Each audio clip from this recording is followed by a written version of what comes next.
introduce yourself and we start the Okay, session right away. okay. Let me first share this. Good. Good, we are good to go. Okay, I'll be introducing myself.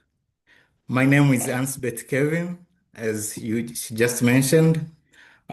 Um, I'm a husband and a father of 4 proud children, but I'm a special education teacher, and that's what I love most, the teaching, to see the smile on the faces of our kids and our adults when they understand something out of the struggle.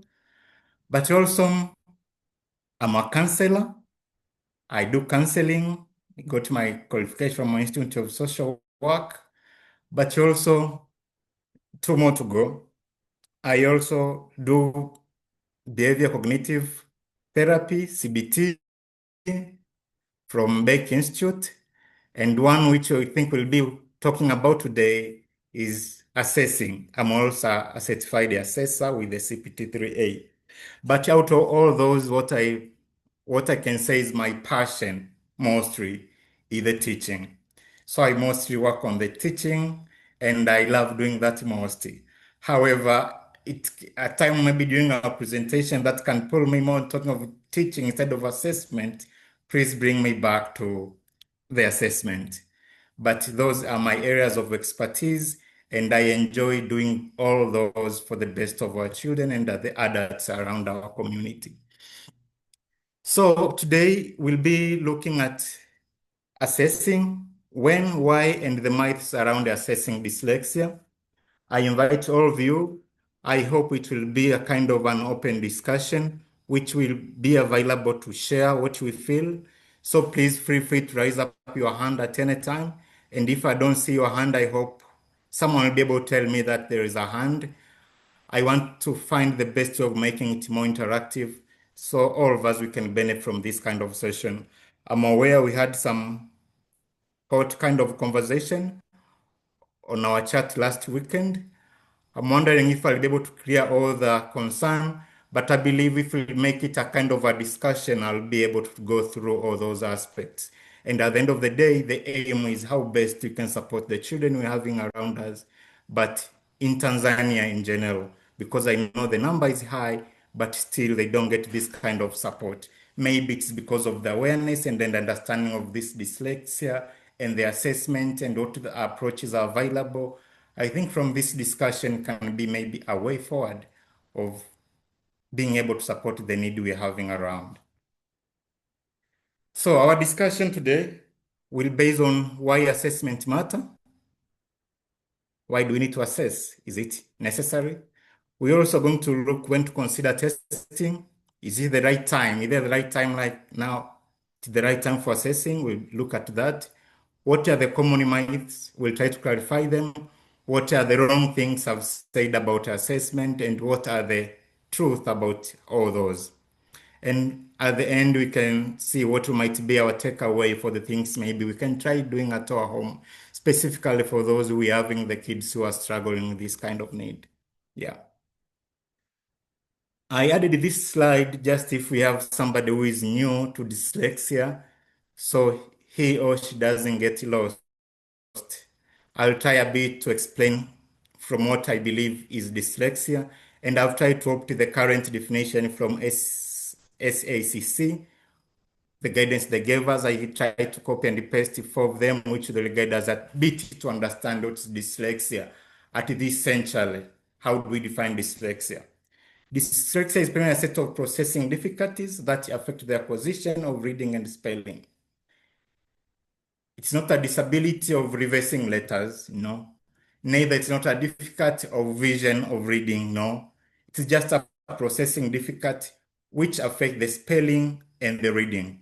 While we are proceeding with this kind of presentation discussion, we'll be able to understand this better. Dyslexia, it can be a genetic need, but also the environment, the grown-up of a child also can affect and bring those kind of symptoms of dyslexia. But from this definition we're having here, it depends on multiple genetic and environmental influences too. So somebody might be asking, why do I get dyslexia? Why does my child has dyslexia? It might be a genetic one, means inherited, or just an environmental influence around ourselves. Dyslexia is in a kind of continuum, or I can call it a spectrum. You can find the two children of the same family, but they have different level of dyslexia, and it is okay. Dyslexia, it can affect individuals at different levels. You can say maybe this dyslexia is at the high continuum or high spectrum, and this dyslexia is the lower spectrum, but all they have dyslexia. So don't say like, this is not kind of dyslexia. It will be dyslexia, but they can have different symptoms, different level of struggle, and hence they will benefit from different levels of intervention, the intent of the intervention. Yeah. And most of the time, but not all the time, dyslexia can occur with one or more other developmental difficulty, including maybe ADHD, which is attention challenge, the hyper and the hypotype, or the combined both of them. You can have the combined ADHD together with dyslexia, or maybe only dyslexia with the dyscalculia, or other developmental coordination needs. But sometimes only dyslexia. Yeah. Please, if you have any question, feel free to let me know at any time. You can text, you can raise up your hand. I'll be able to see and respond to that, engage you to ask your question. Or you can put in the chat, and later on I'll go to the chat to see if we have any kind of questions and we'll go through them. So don't stay with the question, later on you forget it. It's better you type it and I'll be able to read it later. And if I'm kind of speedy, you can also mention that. So coming to assessing dyslexia, at least now, if you are new to dyslexia, you have a common understanding with us. What is it specifically? How does it come from? And what the differences available around our society of dyslexia? Let us see now, how do we assess dyslexia? We have two ways. Let us start with the early screening or just screening. To get the clear picture of this is dyslexia is beyond the screening, and we'll discuss that. But you can be able to sense like just a quick red flag that my child might be having dyslexia from the screening. This is quick and it can be done with simple tools, much available, and there are a lot of people around who can do this. Even teachers who are specialized on supporting kids with dyslexia, if they try to start about this and they know the tools, they can already flag a child with dyslexia. Like I know, I'm aware on the run we'll be having on the 5th of October, there will be a screening program.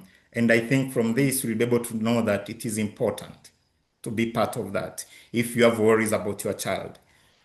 Health screening is a quick check to see if a child is at risk of dyslexia, but it won't tell you your child has dyslexia.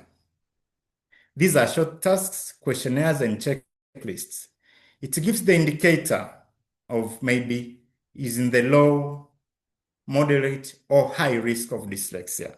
And if it is the moderate or high risk, you will be advised to go for a full diagnosis of dyslexia, which we'll talk about.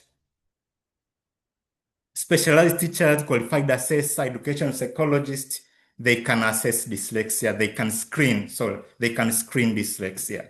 So we shouldn't confuse between the screening and the diagnostic or comprehensive testing of dyslexia.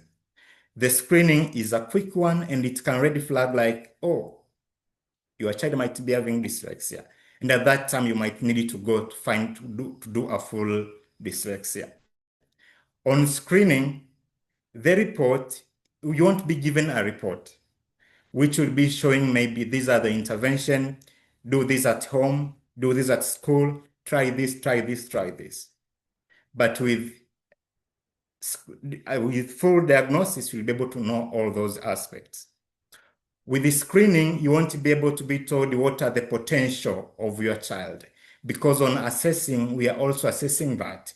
Yes, you might be having these difficulties, but what are the potentials? And now when we come to intervention, we use the potential one to suggest for intervention. To suggest for the strategies we use the potential we have assessed from your child to suggest for those strategies. You can't see those strengths through screening, but you'll be able to see them through a full diagnosis. So after discussing a bit about screening, let us see what is this full diagnosis of dyslexia. This is a comprehensive assessment. Yes, it takes time because it goes in depth to know a lot about your child. And obviously, will get your guiding support. On this kind of assessment, we'll assess the reading, spelling, phonological awareness, and the processing. Here means all the aspects of segmenting, blending, rhyming words, all will be assessed. But we'll go further to see the processing. We'll see the working memory. We'll see the processing speed. We can go further, assess other cognitive skills and abilities, which I'll be able to mention later. Why do we also assess that? But this will go deeper to be able to know all the details about your child. And why do we feel your child has dyslexia? You can't just conclude dyslexia without being sure, either it will be a wrong labeling. And we might discuss a bit about the disadvantage of labeling. The full screening will be able to identify other abilities which we can use to plan supporting strategies as mentioned before. The outcome now of that assessment, it can rule out or confirm dyslexia. For example, you might go for a screening and you're being told maybe your child might be having dyslexia. But from this kind of intensive test, through the intensive tools available, you'll be able to say, oh, maybe your child didn't have dyslexia. Maybe it is just other kind of little less difficulties. So it is through comprehensive assessment, you can be sure my child doesn't have dyslexia, and maybe this is the need. Or maybe the right intervention isn't yet done at school. And from that kind of report you'll be getting, you'll be able now to know which strategy should I apply at home, or which strategies will be applied at school. So those suggestions provided in that comprehensive report will benefit you. Either your child has dyslexia or he or she doesn't. Because if she doesn't have dyslexia, now why is she struggling? Means there are some intervention, some strategies that can be applied to take away that little less difficulty, which is not dyslexia. As I mentioned, it will pinpoint learning barriers which might be affecting the learning. And the recommendation which advice you can be using them at home but at school. Going further, if your child maybe is in one of the international schools with an international curriculum, they'll be suggesting some accommodations. Like maybe your child can benefit from using a spelling assistant at school during maybe summative assessment, formatives, or just exams. He or she can benefit from extra time. She can benefit from word processor, maybe instead of writing with paper pencil, because I'm struggling with my handwriting probably, and my spelling, I can use the laptop to type word processor and the spelling is enabled, so the spelling is changing itself.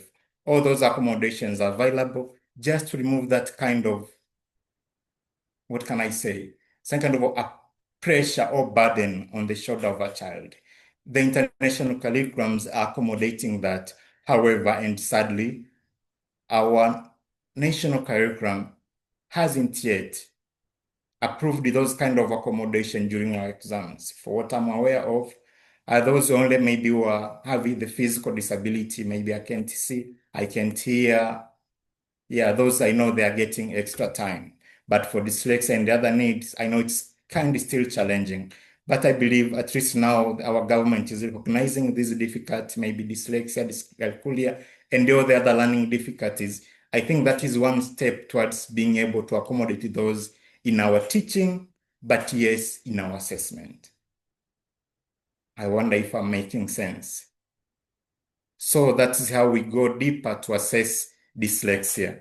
There are different tools of assessing dyslexia, but there is no a specific one tool of assessing dyslexia. So don't just maybe in the internet and find a tool and say, let me assess dyslexia. There is no one tool for assessing dyslexia. It is a battery of tools to assess dyslexia, which at times it can include an ability test to confirm that kind of a need, right? I'm talking all alone. There is no any hand, but I believe we are together. And if there is, please let me know. We are together, Kevin. I mean, Asbeth, because we normally ask questions towards the end after you finish presenting. That's good. That's good. Then I'll be excited for that. I'm at it and I enjoyed the discussion. So when we're done with what is the tool we are, the tools and how the screening and the comprehensive kind of assessment, let us see why do we advise to assess dyslexia? As I mentioned, it might end up being a label to a child, but why are we still insisting on assessing dyslexia? And why can we try to avoid that to be a label to a child?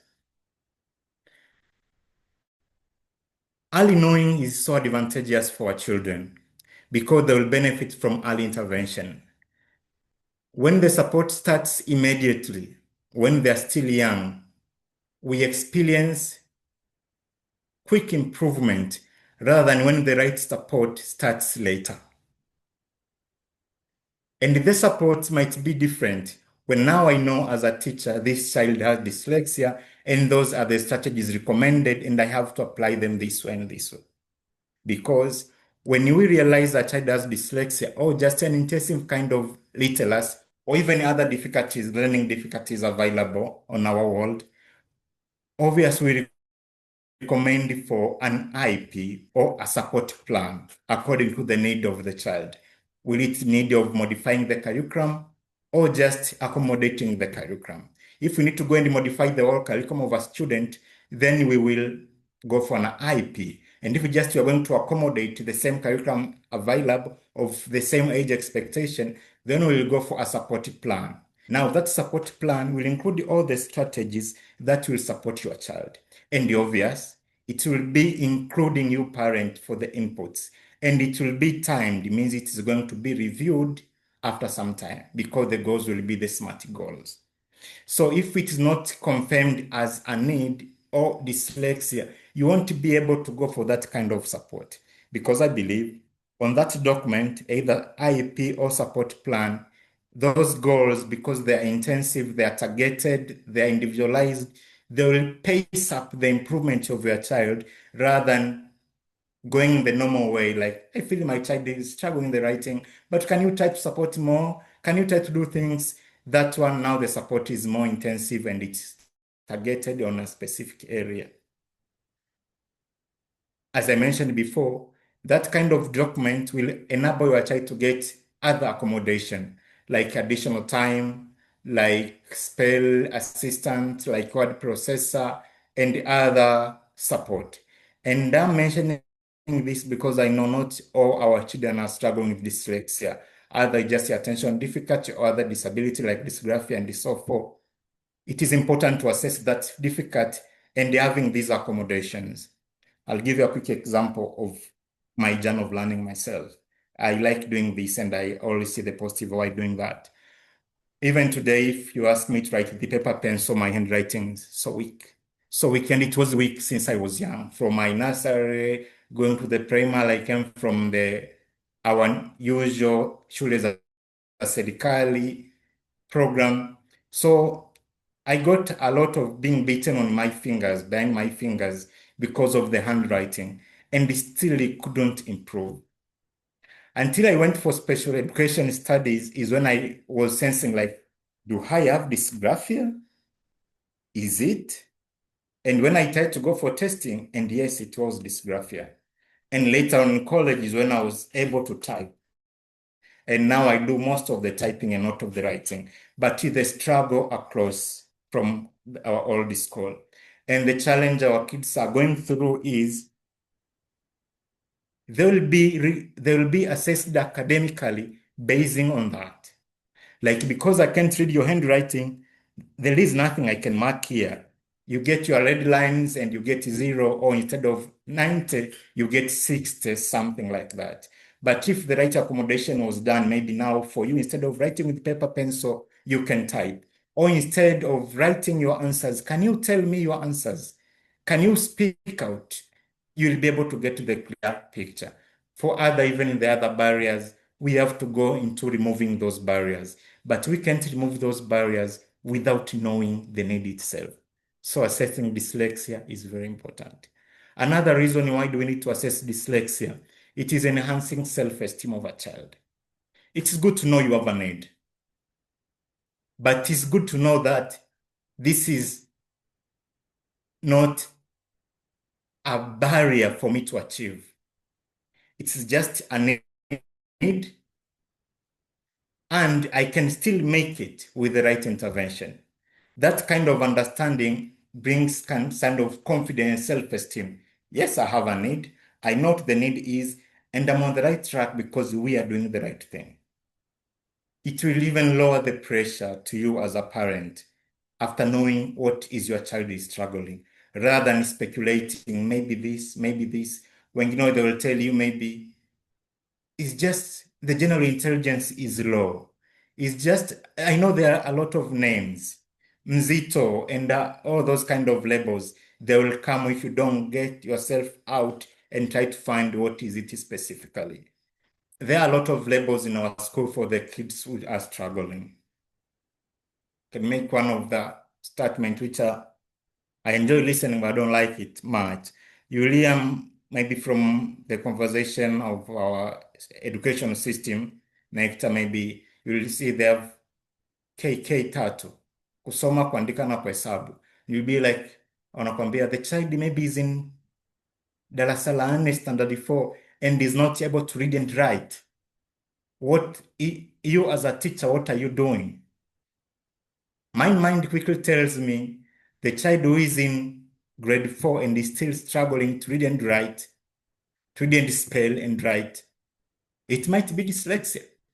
Maybe. But have we assessed? With that kind of pressure, teachers, I wonder if they do the right things, because I wonder if they have the right intervention.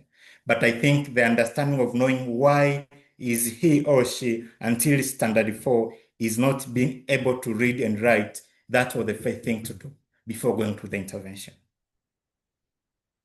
After seeing the why, let us discuss about the when. And this is interesting because there are a lot of studies on dyslexia. Good to review after maybe 2 years. Things do change quickly. But the recent study which I've tried to visit, there is no specific right time for screening or assessing dyslexia, especially when your child is on age 5, and this is not grade 5, age 5 going above. You can assess your child even at age 5.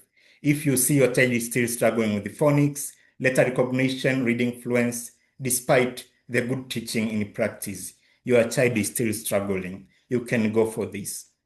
The awareness of phonemes or phonemes.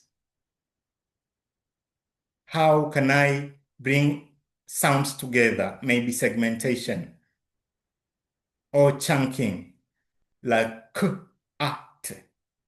If you try out your child who is maybe with 5 years to 7 years and is still hard to realize this is k, this is a, and I can bring them together, we can go for that. And don't stick most on letter vessels or number vessels. Maybe A is written the other side, or 6 in the other side, or 5 in the other side. That doesn't tell on a dyslexia. It might be the indicator, but we have a lot of kids with that kind of challenge, and later on they don't have dyslexia and they enjoy their life later on after just some time. So don't just letter vessel, that is dyslexia. Or letter vessel, I'm going for testing. Try to see the phonics, letter recognition, and reading fluency is not working despite good teaching, then that might be a need. But also later in school, maybe in standard 6 or even in secondary grade, maybe Form 1, Form 2, but still spelling, reading speed and the accuracy, the comprehension, and when you try to visit his written expression, things are not making sense, specifically on how the words are written, the spellings. And when you try to read with him, his fluence is below age expectation. Yeah, it's the right time to go for the testing also. Because while doing the testing, we use the norm. And on your report, you'll see the standard scores. Maybe 100, I'll explain this, I hope you can be able to get it. 100 is the average. When you see those standard scores on your child report, we try to do some simple research or study. 100 is the average. But it can be below 100.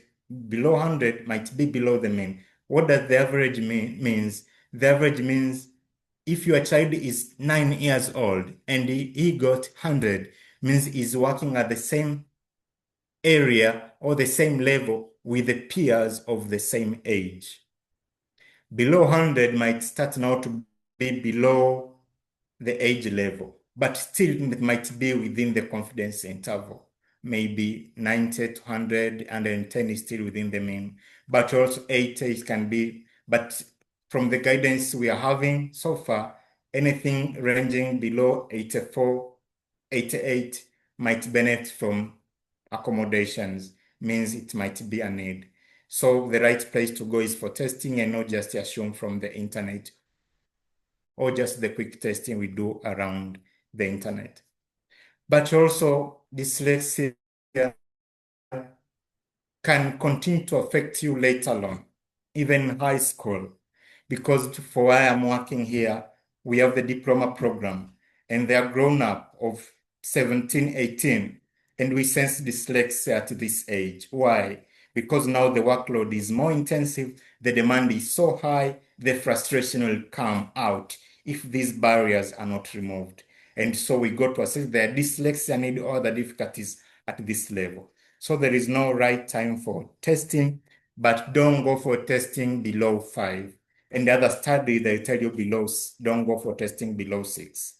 And be sensitive at the young age, the low, very young age of 4, 5, 6, 7, 8, 9. Miracles do happen. You can label a child today and you meet the child after 1 year and you are like, what did I do? That's why you go for a comprehensive kind of test to be sure. Otherwise, you might end up labeling a child dyslexic while she or he is not dyslexic because the lower age changes occur so quick. Those who are doing assessment will be able to discuss this later on. This is when do we assess dyslexia. Now we'll go to see what are the common myths about assessing dyslexia, and I believe this will be one to our last discussion today, and from there we can do our discussion. You'll find out that dyslexia can't be diagnosed until age 10 or older. No, this is not true, just a myth. Signs can be identified early, even from kindergarten or first grade.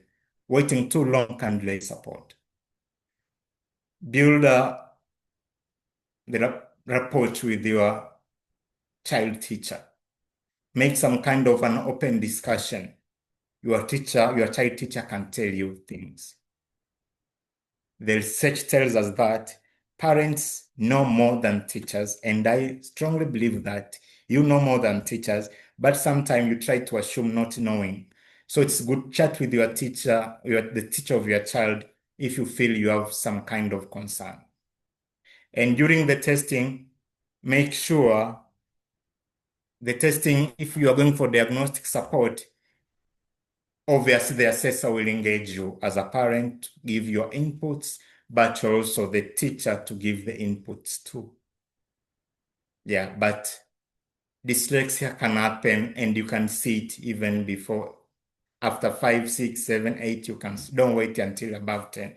That's not true. You're just making yourself late for the right intervention, and you'll make it harder because at 10 and above, that is not early intervention anymore. And it is hard having a 15-year-old or maybe a grade 7 student supporting him with the spelling. Sometimes they tell you you are teaching me childish things. You wish you could have started before. So it has started as early as possible. Another myth assessment is just about reading tests. I've mentioned that no already. No, reading tests won't be able to tell you this is dyslexia. A proper look at phonological awareness, as I mentioned, the awareness of phonemes, the processing, and the working memory will play a big part on that. Now you can look on the spelling, on the reading comprehension, the reading accuracy, the reading speed. All those aspects will be assessed. Not only reading tests will be able to tell you this is dyslexia. Another myth, I believe I'm on time. Yeah. Only specialists can note dyslexia. Truth is, even teachers and parents, you are able to spot early warning signs of dyslexia. Specialists will just confirm it. I see Vincent, you rose your hand, but I'll be able to invite you at the end of the session. We'll be able to go back to the slides as I was guided. Thank you for your hand. So the formal assessment will be able to confirm dyslexia, but teachers can be able to spot indicators and maybe suggest for screening. Assessment labels children negatively. Oh, I need to speak about this. From my experience working in Africa, this is making sense, very making sense. There are times a parent can bring a concern of a child having dyslexia. I'll do the assessment. But when I try to ask about the environment of the school, I can choose to give the parent his or her own kind of report and to prepare a report different for school. There are some environments where the inclusive awareness is still minimal, and this is most of our school. Saying labeling a child, the child is having dyslexia. Even all the effort the teachers were putting in place, now they say, oh, finally, that's why I was struggling. The child has a disability. And instead of doing the right thing, they'll stop supporting, like, after all, he has dyslexia. That's why he's doing that. So yeah, assessment can label children if you are not keen of knowing the environment. That's why I ask parents most of the time, try to connect with the school as much as possible, know their perspective, know how do they see things.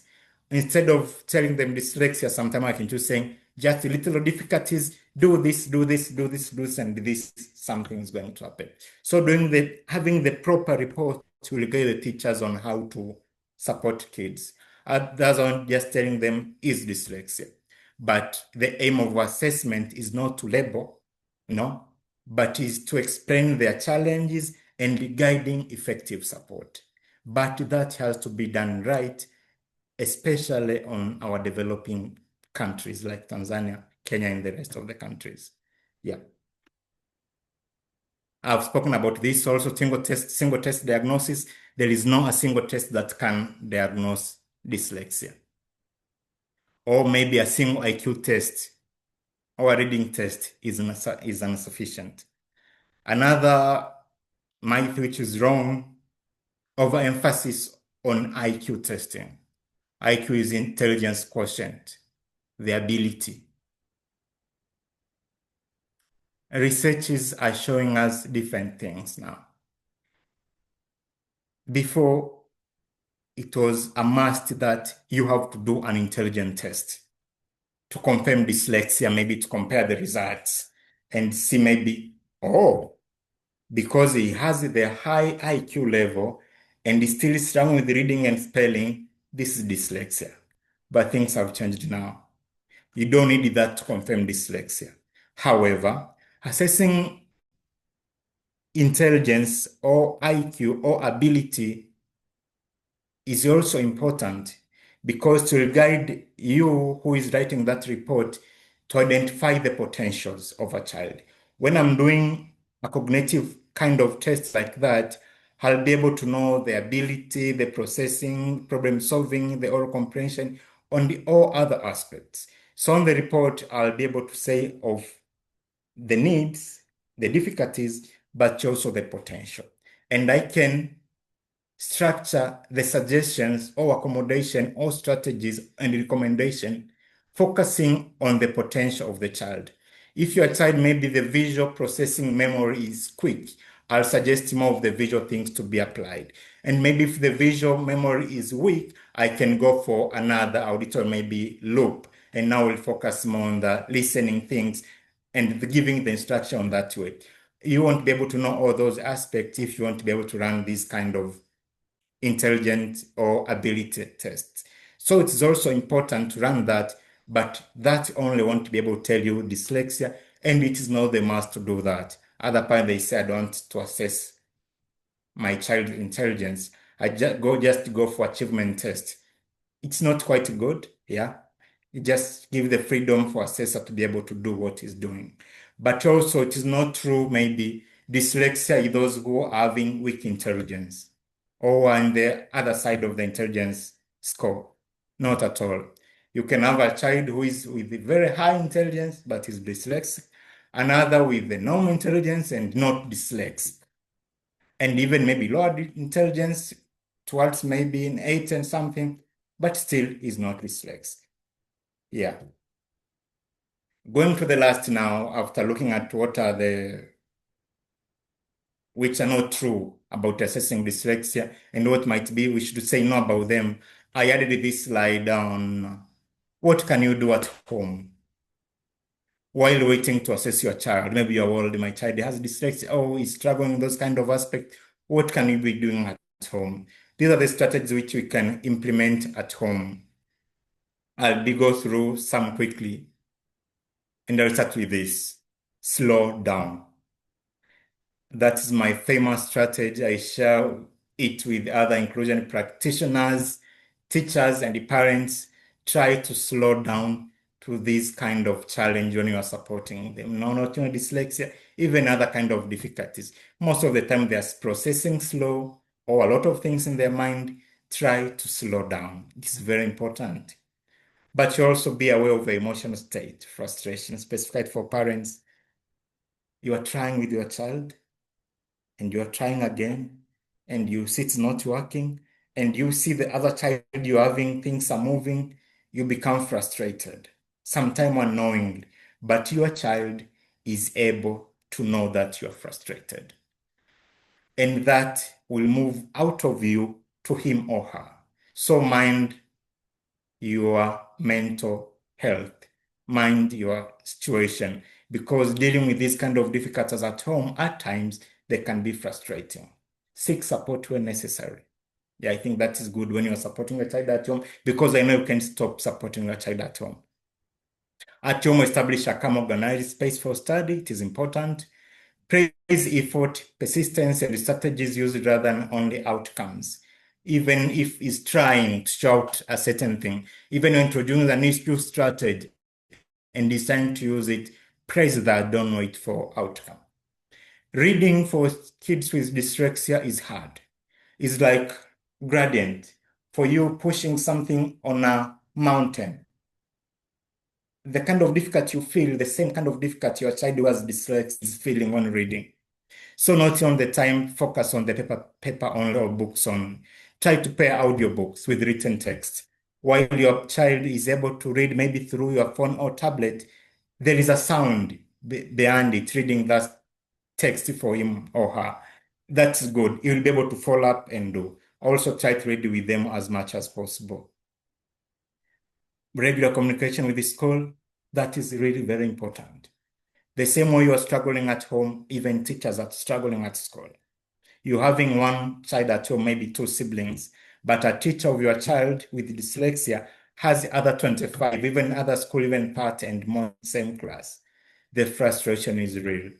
Just check on them. Hello, how are you doing? How is my child? Let me know how I can help you. For teachers, as teachers, that makes a big sense. So if you are a parent and your child is dyslexic, try to do those, even other difficulties too.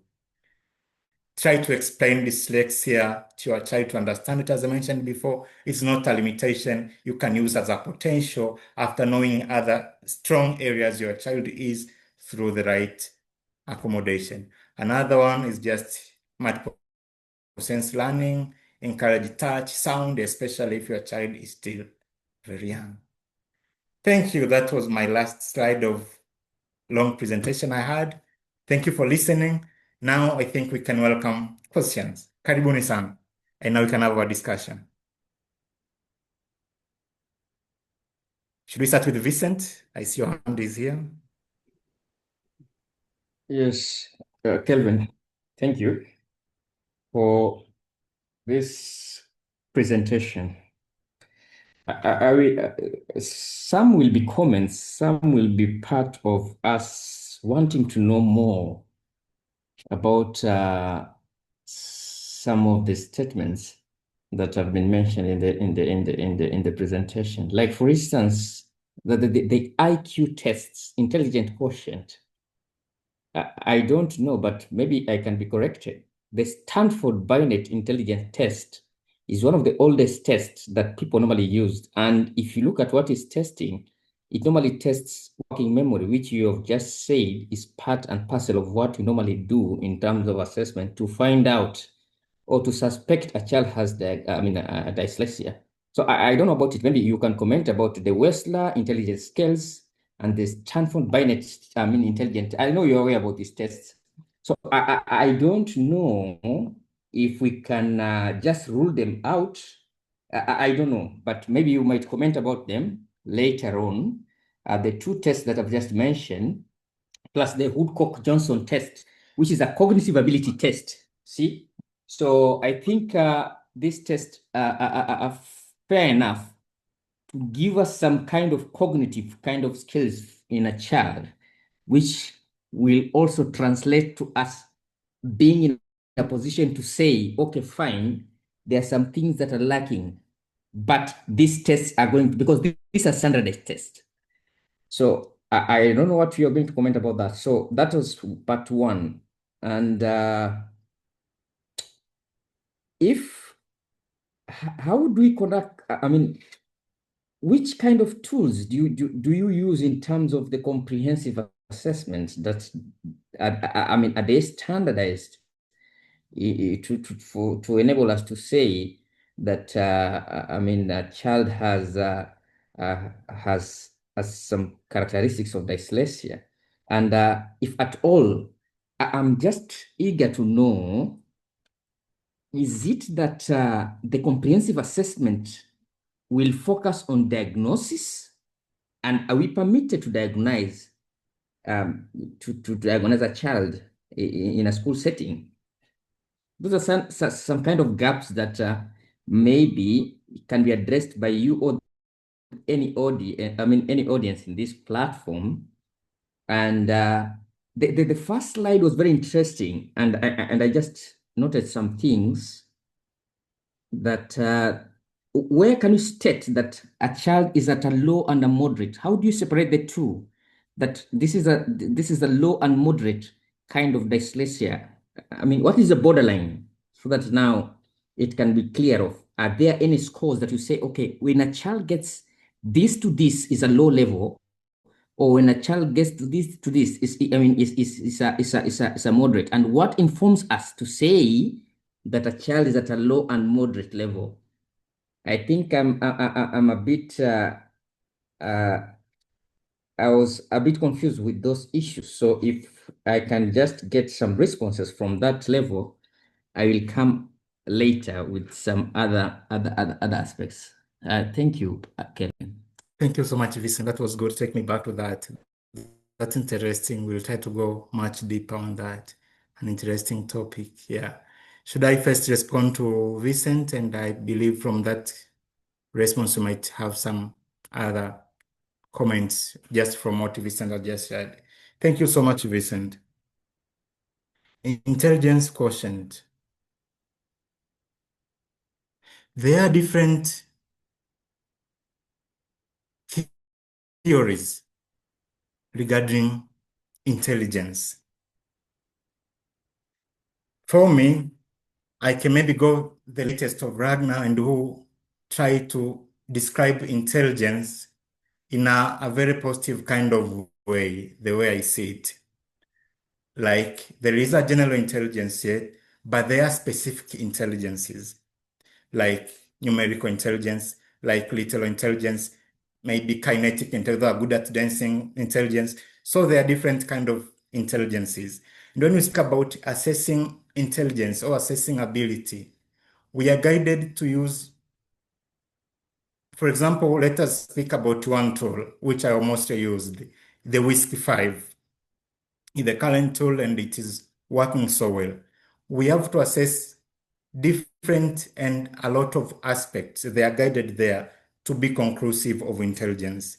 So there is no a quick thing of saying, I assess one score, maybe working memory, and it has intelligence. Working memory only can't be able to tell you intelligence. Maybe processing speed, and this is intelligence. No. Intelligence quotient is calculated after a certain kind of batteries of subtests, maybe in one test or even confirmed by another rated test, something like that. So for dyslexia, yes, the old ways they were usually assessing IQ separate, and now they use the ability tools to assess IQ like WISC or RIT and the other tools you mentioned, even Johnson. And now they'll come to other side, use and now be respond to your second concern. Use the attainment. We have the attainment and the abilities, they're different. The attainment tests are assessing how far your child has attained or achieved on those skills specifically. For dyslexia, if your child, or if you come to me for assessment and from that discussion or from the teacher's input, I feel this might be dyslexia, just an hypothesis. We do assessment from the hypothesis. Like this might be dyslexia, then I might choose to use the attainment tools like we at 3, like Kitea and the other. There are a lot of kind of tools available. Maybe if you go for Pearson's assessment or GL assessment, I normally use the UK normalized one more than the USCA for some reasons. Yeah, but with those kind of attainment tests, we'll go to specific areas of dyslexia to assess. As I mentioned, maybe phonological awareness, both maybe the processing, the working memory of that area. I can go further and assess the reading speed, the reading accuracy, the reading fluency, the reading comprehension. And now when I try to generalize all those aspects, including the ability one, I'll be able to figure out this is dyslexia, but not just on one tool. Another was, yeah, these all tools are standardized. There are other computerized tools which are standardized. I use those too, but I'm not a fan of computerized tools. It's good when you're assessing a child one-on-one, there are a lot of things you can see. Others, they will do weak on reading comprehension because they can't pay attention. While I'm doing one-on-one, I'll be able to see his reading speed is not good because he's not paying attention. His mind is looking at something different. He's looking at that colors, he's looking at that. That's why maybe the speed of reading is down. So I prefer most of the paper pens rather computerized tools, and I advise for that. Are we permitted to assess children at school? Going back to, like as mentioned now in our chat previously, in Tanzania, there is no framework for dyslexia or a guiding body of dyslexia or just a guiding body for these disabilities. And most of the time, if a child is coming from an international school, the UK or the US or Australian framework, which is guiding us that we'll assess a child if we have a parental consent. So the head of school won't be able to say, assess that child, and that can't work like that. We have to gain a parental consent, or it should come from a parent. But if a child is 18 and above, then a student himself can refer her or himself, like I have an aid. But all in all, assessment different from the psychometric tools, but the information from parents and teachers are very crucial. How can I set this lower or higher level of dyslexia? Yeah, I know this you are mentioning on screening. I mentioned a bit. I hope if I was prepared this, I could have shared that sigmoid curve. The norm of human being in all aspects of learning. as I mentioned, and if you are on 100, it means you are the same level with your peers. The peers which were used to normalize that test, to make it standardized, means there was a norm used. A big number of people, big number of students were assessed and like, this is the norm. If you are getting this score, you are on the same average as everyone. However, I don't like using the word average. Same level with your peers of your same age. When you're above 100, you're above that. Now, let us try to break this down, which I didn't prepare, but I can be able to share.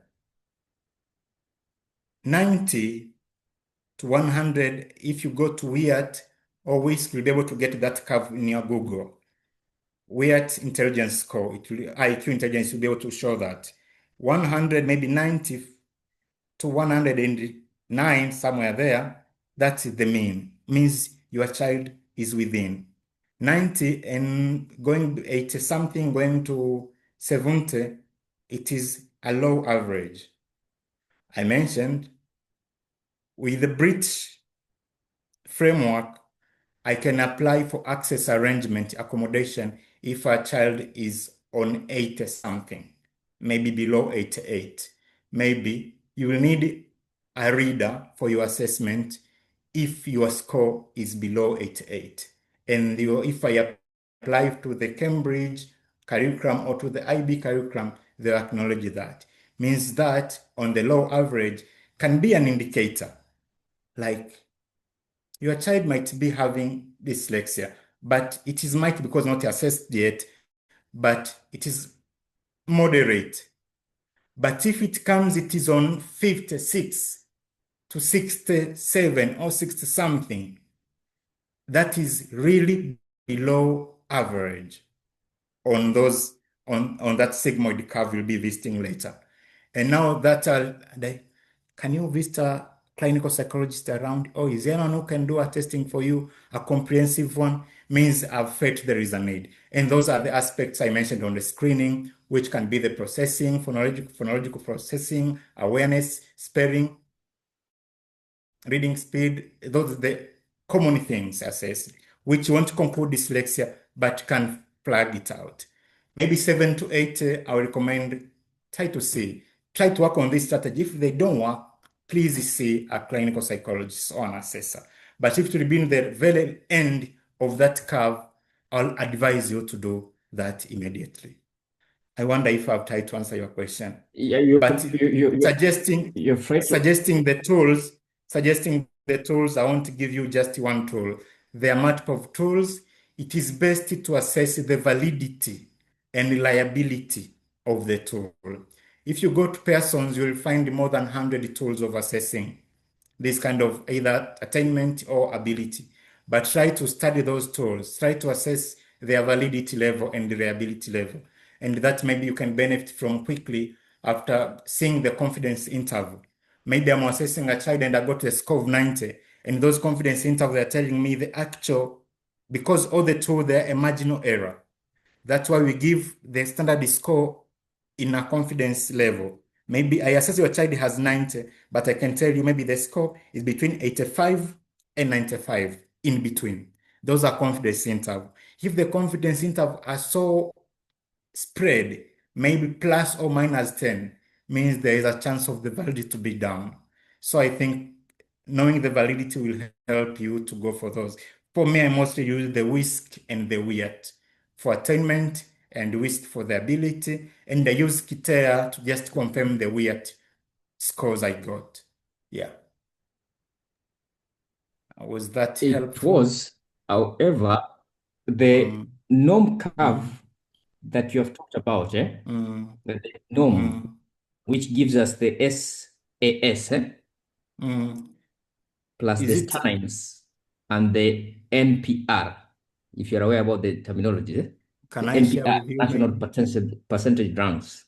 The norm curve gives us that. So these computerized assessments that one of the audience has asked are the same ones that normally give us those curves. For instance, if you check at CAT 4, or if you look at GL assessments, they will give you those curves. So The difference comes in now that a point comes where you don't expect or you don't prefer the computerized kind of assessments, which are some of them are also giving us those, I mean, the normalized curves and the stuff. So where does it lie? The ones that we use, are they on computerized? Are they just hard copies? And if they're hard copies, how do you arrive to that curve where you can say, okay, fine, he got 10 ticks. Out of these 10 ticks, I'm going to calculate and get SAS, that is standard S score. I'm going to get NPR, natural potential rank. I'm going to get the stanines. I mean, how do you arrive to that? Because I believe, or I think, the computerized assessments have been set in a way that if a student is going to do this test at this level, at this time, or this particular minute, it's going to give us or arrive to those kind of, I mean, the normalized kind of curve. So I don't know how you can frame that. I'm sorry, I'm taking so much time. No, that is fine. And that's the learning itself. And I honestly like that. It's taking me back to the CPT theory course because that is always the hot discussion. Computerized tests makes your life easy. All assessors, if they have a big number of need, they'll go for computerized for assessing and for calculation. But the other test is just paper pencil for testing. And now those raw score, you put them on computerized system and it calculates your score. That's another aspect that I can do that. I have also computerized tool, which I can use for screening.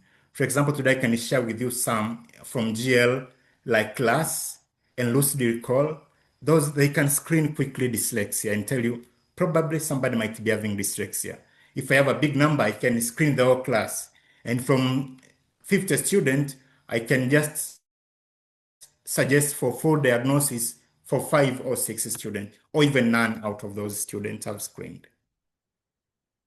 The computerized one will give you a quick results. And I can't say they are not valid. They are.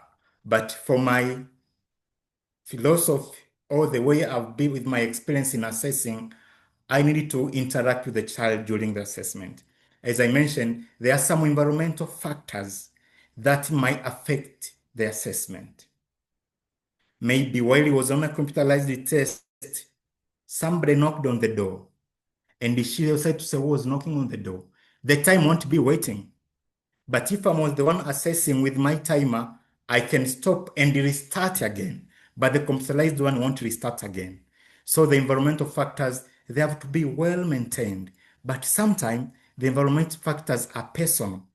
Like somebody's tired. Oh, I want to go to Susu. Our kids will be telling you that I want to go to Susu. You're like, oh my God, how can I stop that? Can you try to finish first? So you're pushing the child to finish the test because the time I want to wait for them, that after 10 minutes, the test will be over while he's busy with the Susu where he or is sitting. Means he's not comfortable. You want to get the accurate results. But now going to, after I have those raw score now, doing my paper pencil, they are when you go for the assessment manual, I feel you are good at assessment now, going forward now. When you go maybe for the WIAT manual, their process of scoring that raw score and you get your raw score, but moving from raw score now to maybe to standard score, from standard score now maybe to age score and the other kind of scores we are having. Their calculations and those calculations are done paper pencil. Your calculator can help you, but there is a guidance of doing that. If you get maybe a score, a raw score of 80, when I go to the manual of the same age, 80 on standard score maybe means 60 something. There's something like that. All those all the tools have the calculation manual, and that calculation manual will be able to guide you on those and how to come with this graph and how to be able to conclude all those are within that box. You'll find all those kind of support around. Yeah, I don't say wrong to computerized. Just for my experience, I don't prefer the most. Obviously, I can't be conclusive with using computerized. However, I can use it, but I will use it together with another tool with those factors I've mentioned. If they are okay and they are right because they are standardized like other tools. But yeah, that is my concern only, Vicent. Okay. I wonder if I was Thank you. able to. Thank you, Kevin. Thank you so much, Vincent. That was interesting discussion. Please come another hand. Ansibet, our Yes, time is up I can see, because we normally finish at 9. and But it is already. I have a very good comment here on the chat that I would like to quickly read. My people, I wish we could just bear with us for the next 3 minutes and we'll be done. This is from Eva. Eva is saying, I think many teachers do not know enough about dyslexia and other learning difficulties. Because of this, they may not recognize the signs, know how to assess these challenges, or provide the right support for students who struggle. Without pep and help, children with these difficulties can fall behind in school, feel frustrated, or lose confidence in their learning. It is very important to give teachers more training and guidance so they can understand each child's needs. Example, teachers can use reading programs designed for students with dyslexia, provide extra time for tests, break the tasks into smaller steps, or use visual aids and hands-on activities to make learning easier. Schools should also involve parents and specialists to create a plan that supports the child both at school and at home. This is a very good comment, Eva. Thank you so much if you're still around, because I can see some people have checked out. It's true, many teachers don't have this understanding. And I would like to write on this comment and say that we are, as Dyslexia Tanzania, we are collaborating with the Foundation for Tomorrow and Joshua Foundation to do a teachers convention. And this convention is going to be on 7th and 8th of October. And during the teacher convention, we want to create awareness about such issues and also appreciate teachers who are doing a good job. So teachers from private schools are actually paying 60,000 Tanzania shillings per day. So for 2 days, it's going to be 120,000. And of course, there are teachers from government schools who are attending at no cost at all. So I welcome you to continue seeking knowledge as teachers in the platform. If you come for the teachers convention, we are going to have only 200 teachers attend, and you can inbox us for more details on 7th and 8th of October.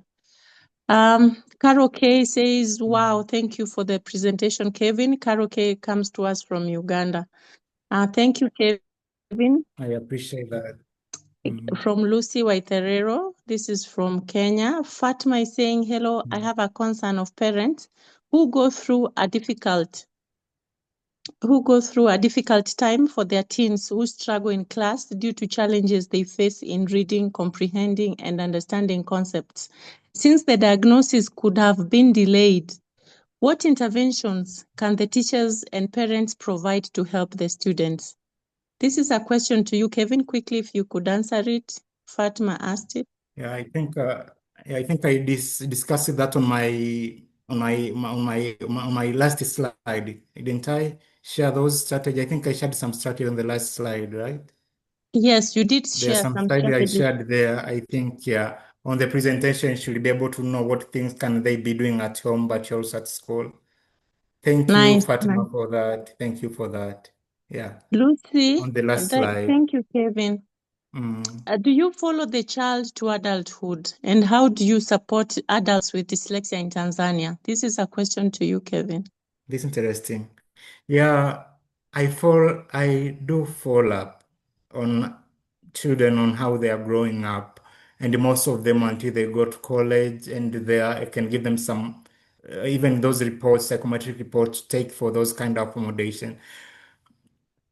I can support adults, but you will need to know what are they struggling with specifically. But most of the time, most of my intervention are focusing on students, the secondary and the primary.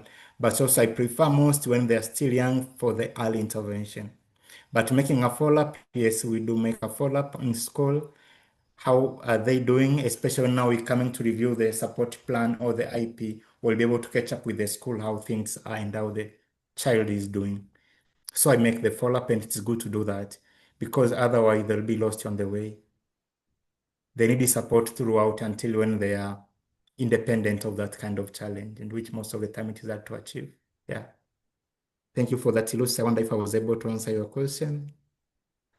But what I know, there are a lot of students and adults with dyslexia, and they are not yet received support, and they don't even know if they have dyslexia. The bad thing in Tanzania, we don't have the actual numbers. I think we'll benefit from some researches who people can invest on knowing the numbers of these difficulties, if it's autism, it's dyslexia, just to know the numbers, and maybe you can figure out the support, maybe advise. Yeah. Thank you, Kevin. Mm. Because we are running out of time, Kevin, I just want to sincerely thank you so much for taking time to take us through this important subject.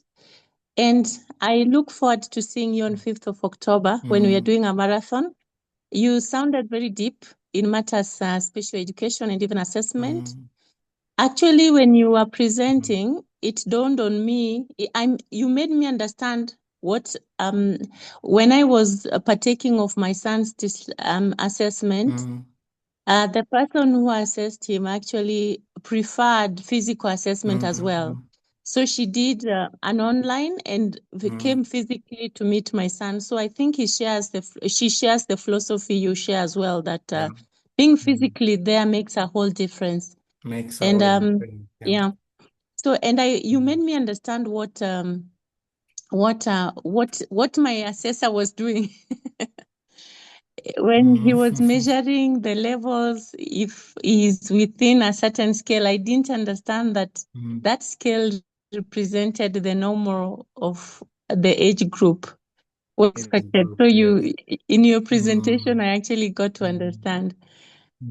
So Carol is saying, wow, just I wish I could attend the Teachers Convention, but thank you everyone for today. Yes, actually the Teachers Convention is very important. We normally reward the best performing teachers so that we keep the teachers motivated. And now this year we are collaborating 3 organizations, Dyslexia Tanzania, of course, our part is literacy and supporting children with learning difficulties. And the Foundation for Tomorrow is a big NGO that also Joshua Foundation. We are all in the NGO in the education space. So we are doing this targeting 200 teachers, and it's going to be a lot of fun. Kevin, I wish you can come. I think we can plan for that, right? Yeah, Yeah. we can. Anyone in the platform who would like to come, please inbox us. Thank you so much. This evening, we learned a lot. And we are welcoming you to support our marathon happening on 5th of October. Please, if you can come, if you can pay for any child to come, because we have children who can't afford, and if you need to change your mindset, you start with children. If you're able to even support 1 child, 2 children, we are also supporting people with special education needs from Patandi. Patandi is a model school for inclusion in the country, and it's a government school. So we are looking for a lot of support. Thank you all for joining. It was amazing having all of you, and you've stayed until the end. It's 10 minutes past 9. So, Kevin, I would love you to share your slides with us. Yes, I will. My people would love to have those slides. And because you're in the group, you can maybe go ahead and share, or you can share with me. I will share as you prefer. I don't mind. I'll share Thank you, just now in the people. group, I think, in a minute. Thank you so much, everyone, for attending. Thank you for taking your time. I appreciate learning with me. And what I strongly believe, especially in a country like Tanzania, we have just started. The need is huge. What you can do, just do it. You are doing the right thing. Let us keep moving for these children who are in need of our support. Thank you, everyone. Let us keep in touch. Let me know if you need anything from my side going further. Thank you so much. Good night. Siku mwema. Thank you so much. And I welcome any topics, my people. If you have a topic that you need discussed, I will appreciate. I've been looking for the topics myself. If you have a topic that you want us to discuss, kindly just feel free to contact us. Thank you so much and have a good night.